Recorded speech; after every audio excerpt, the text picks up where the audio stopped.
Hallelujah. Hallelujah. Chỉ lời đạo thế rồi long khiến đuôi cổ tụi mình có anh là liền này.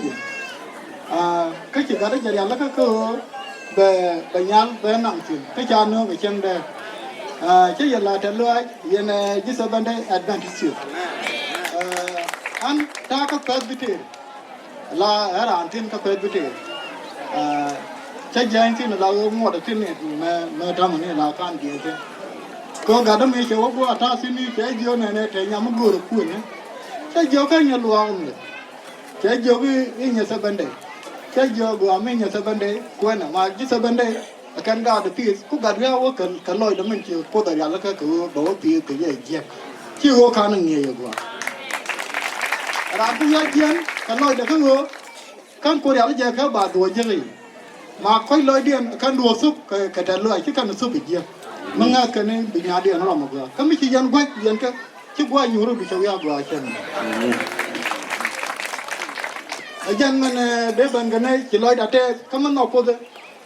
rồi đam đóng bị chúa coi cái này nó từ mức bà thi cái gì luôn. Chỉ lối thế cái pastor đã làm phước đang này từ cái 1997 các bạn nhận được. Dân mình đây giờ quá là chỉ lối đó thế rồi. Anh qua vì giờ mà tôi qua tỏ lại chỉ lối thế cái thế này kia là con gà tao này thế này kia là này là để lại cuộc là thế này nó qua kia dân mình đây giờ quá anh là liên bây giờ chào phá tỏ đến vừa có cái giáo này thì nói thế bây giờ giờ vậy đàn nó cái điều giờ mới về mới làm cái đóng chân bị tiền tin bài giờ cái ní chẳng cái đóng bữa nào bây giờ đuổi có qua mới trả gửi thì cái này nhà đấy gì nhà bị nhà đun gì cái nào cái đấy bài giờ cái món chia gì hết bài gửi rồi giờ anh nãy cái đấy cả là làm cái luôn giờ anh cái đó mà bị đuổi bài giờ rồi bây giờ mình ăn món cái đấy bài giờ thì đó đấy chịu chịu thà farm qua mà phò nó bán ăn qua mới từ mới chip phò nó để cái gì bao bar cái chịu bao này anh ấy chỉ nói là thế cả quan nhà cái ngay giờ kẹt đây nó quên